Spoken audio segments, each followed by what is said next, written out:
In 1967, three teenagers walked into the forest after a school lesson about Bigfoot and vanished without leaving a single trace. For 10 years, their families begged for answers. Then a hunter's camera captured something no one was prepared for, and someone standing right behind it. In the summer of 1967, three teenagers from the quiet town of Pine Valley, Washington, walked into the forest behind their neighborhood after school, and were never seen again. Their disappearance shocked the community, devastated their families, and triggered one of the longest and most expensive search efforts in the region's history. But nothing, no footprints, no clothing, no signs of struggle, was ever found. It was as if the forest swallowed them whole. What pushed these teens into the deep unknown?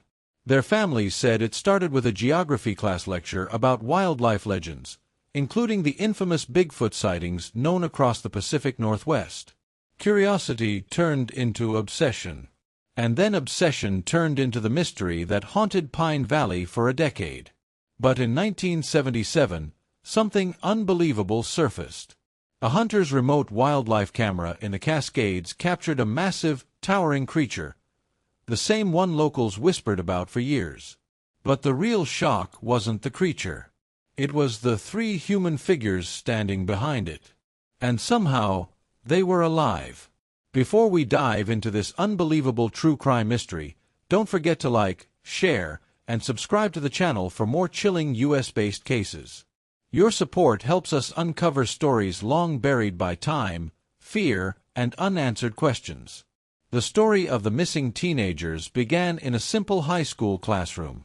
Pine Valley High wasn't known for excitement, just a regular school in a logging town where most students grew up expecting to work in mills, ranger stations, or family shops. But on May 4, 1967, Mr. Harold Emerson, the school's new geography teacher, brought something different to his curriculum. He introduced a lesson on mythical wilderness creatures, blending anthropology, indigenous stories, and regional history. When he reached the section about Bigfoot, also called Sasquatch, the entire class perked up.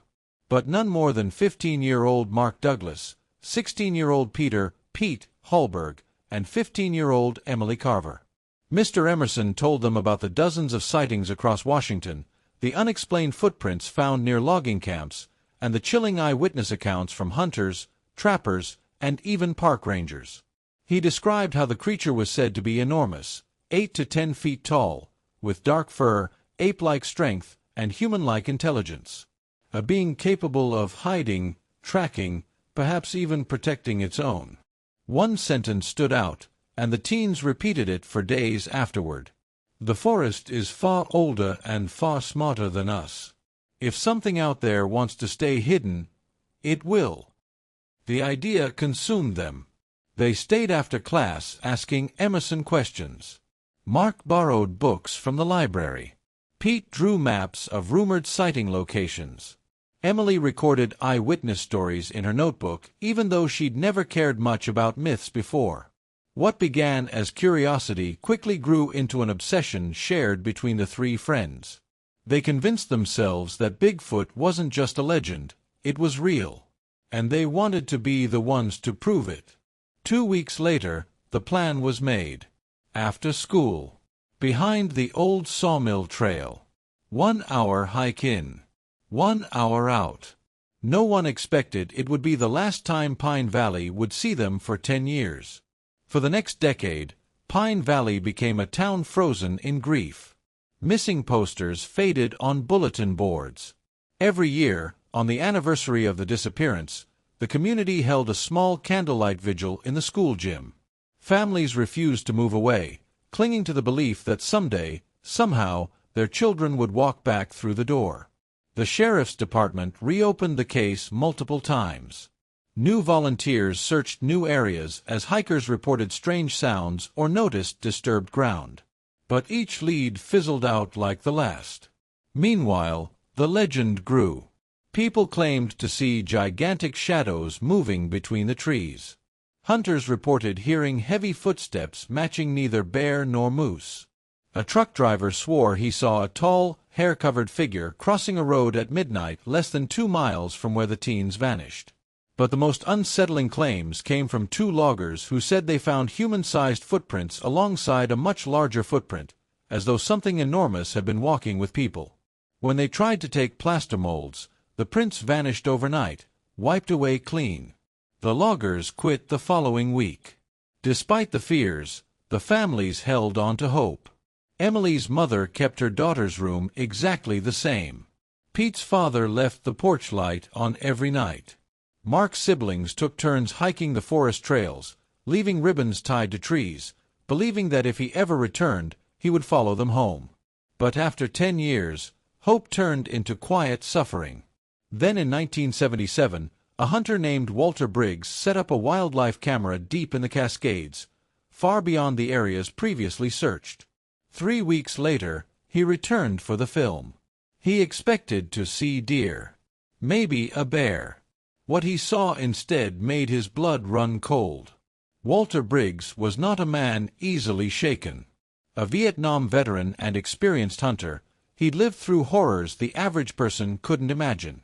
But when he developed the film from his trail camera at a small photo shop in Tacoma, even he felt the ground shift beneath him.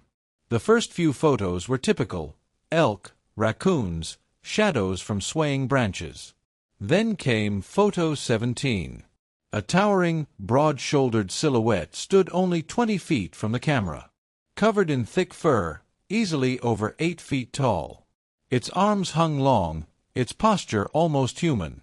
The creature wasn't blurry or distant like most alleged sightings. It was clear, unmistakably real. But the real shock was behind it. 3 human figures stood in a cluster.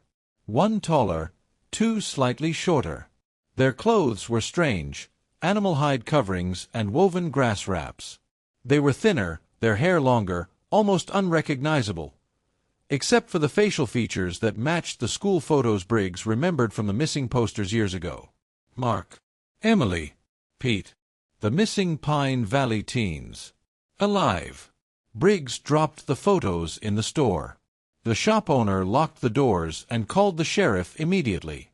Within hours, investigators swarmed the town. Parents were brought in. Those who saw the photo broke down. Some fainted. Others refused to believe it until state analysts confirmed. The faces are a match. They appear approximately 10 years older. But the questions that followed were almost paralyzing. Were the teens being held against their will? Were they surviving in the wild? Or, the theory whispered most quietly, had the creature adopted them? Sheriff Alan Whitmore announced an unprecedented search, this time targeting the remote area where the camera was triggered. For the first time in 10 years, Pine Valley felt something they hadn't felt in a decade: hope. The Cascades were unforgiving, especially the region where Briggs had placed his camera, a section locals called Devil's Hollow, known for steep cliffs, sudden drop-offs, and dense fog that swallowed sound. Search teams, including state investigators, forest rangers, and volunteers, moved in cautiously. They found tracks, large ones, bigger than any bear recorded in the region. And next to them, smaller footprints matching adolescent size. But no camp. No food remains. No shelters. As if whoever lived there moved constantly, leaving nothing behind. Day after day, the search expanded. Helicopters scanned from above. Dogs followed trails that abruptly stopped, as though something lifted the scent straight off the ground.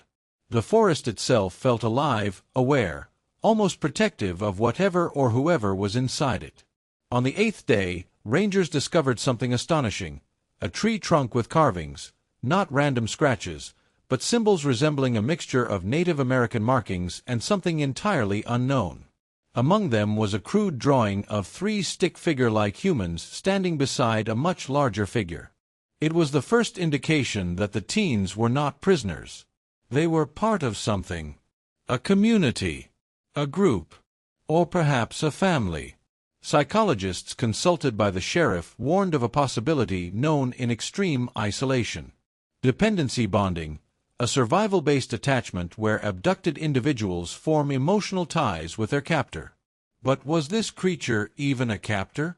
Or was it something else entirely? On the 12th day, as the search team rested near a ravine, a ranger spotted a figure watching them from the ridge. Not the creature, one of the teens. Thin, older, barefoot, wearing animal hide clothing. Mark. When they called out his name, he didn't respond. He looked at the rangers with recognition, then fear. And in a flash, he turned and vanished into the shadows. Not running. Being pulled back. By something. After Mark's brief appearance, the search intensified, but the forest seemed determined to protect its secrets. Night patrols reported strange sounds, low vibrations that shook the ground, almost like territorial warnings. Trees swayed without wind. Rangers felt watched at all times. On the 15th day, audio recorders captured something chilling, a low, mournful howl unlike any known animal. When analyzed, experts determined the vocalization had human-like tonal patterns layered beneath its deep resonance. That same night, the creature made direct contact.